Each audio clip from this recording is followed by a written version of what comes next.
আসসালামু আলাইকুম প্রিয় দর্শক, আজ আমি আপনাদের রান্না করে দেখাবো রুই মাছ। রুই মাছগুলোকে সুন্দর করে ধুয়ে আমি এভাবে কেটে পরিষ্কার করে নিয়েছি। এখন হলুদ মরিচ এবং লবণ মাখিয়ে রেখেছি। আর এখানে নিয়েছি আমি ঢ্যাঁড়স এবং আলু দিয়ে রুই মাছের ঝোল আমি আপনাদের রান্না করে দেখাবো। আপনারা আমার সঙ্গে থাকুন। প্রিয় দর্শক, মাছের ঝোল রান্না করার জন্য আমি এখানে একটি ফ্রাই প্যান নিয়েছি। এখন ফ্রাই প্যানটিতে পরিমাণ মতন তেল দিয়ে দিচ্ছি। তেলটা একটু গরম করে নিব। মাছ ভাজার জন্য নিয়েছি, যেহেতু মাছটা ভাজা হবে তেলটা গরম হলে মাছটা সুন্দর করে উঠে যাবে। তো দর্শক, তেলটা গরম হয়ে গিয়েছে। এখন একে একে সব মাছগুলো আমি দিয়ে দিচ্ছি।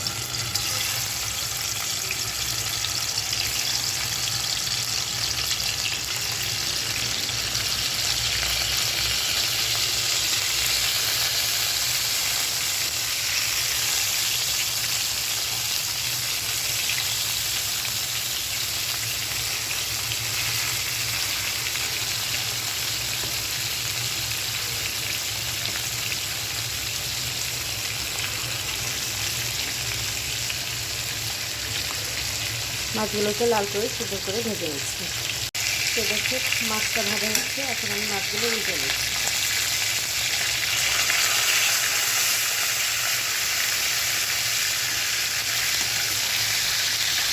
সবগুলো মাছ এক এক করে উল্টে দিচ্ছি।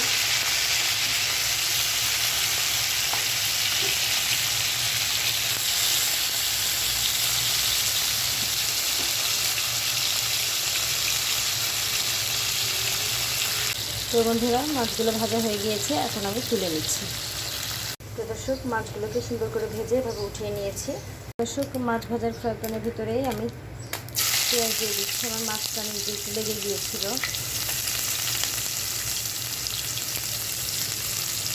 পেঁয়াজটাকে হালকা ভেজে নিয়েছি। এখন একে একে সব মশলাগুলো আমি দিয়ে দিব।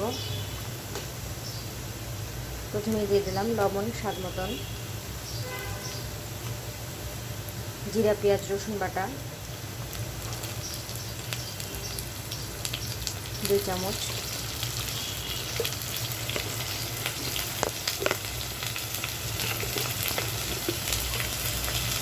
ধনিয়া গুঁড়া 1 চামচ,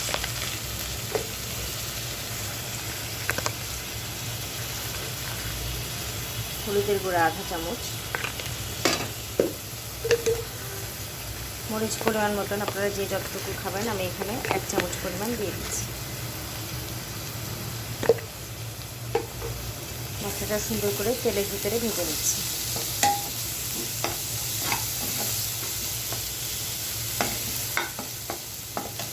মশলাটা ভাজা হয়ে গিয়েছে। এখন আমি কষানোর জন্য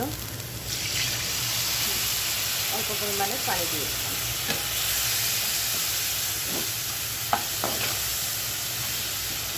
মশলাটা একটু কষিয়ে নেব। প্রিয় দর্শক, মশলা কষানো হয়ে গিয়েছে। এখন আমি আলু এবং ঢ্যাঁড়স একসাথে দিয়ে দিলাম।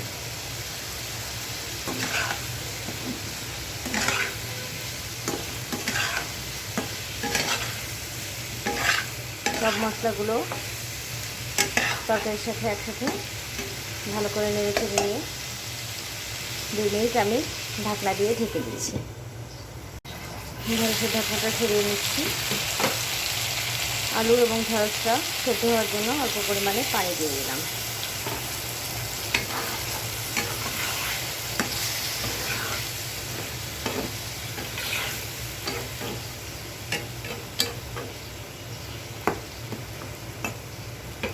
নেড়ে চেড়ে মাঝারি আঁচে 10 মিনিটের জন্য ঢেকে দিচ্ছি।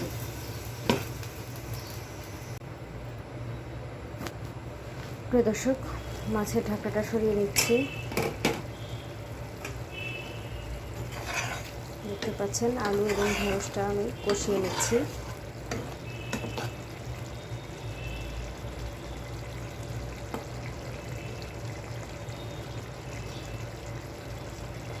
আমি 4-5 মিনিট হবে, এখনও আলু পুরো সিদ্ধ হয়নি। আবারও ঢেকে দিচ্ছি 5 মিনিটের জন্য। প্রিয় দর্শক, ঢ্যাঁড়সের ঢাকনাটা সরিয়ে নিচ্ছি। দেখতে পাচ্ছেন ঢ্যাঁড়সটা সিদ্ধ হয়ে গিয়েছে।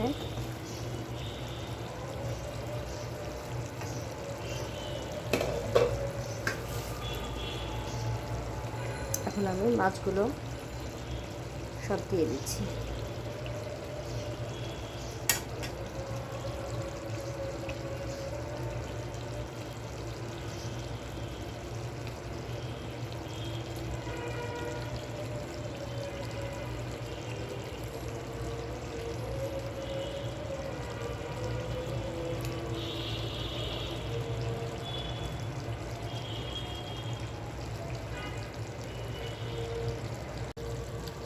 প্রিয় দর্শক, মাছগুলো সব সবজির উপর দিয়ে দিয়েছি। এখন দিয়ে দিচ্ছি অল্প পরিমাণে ঝোলের পানি।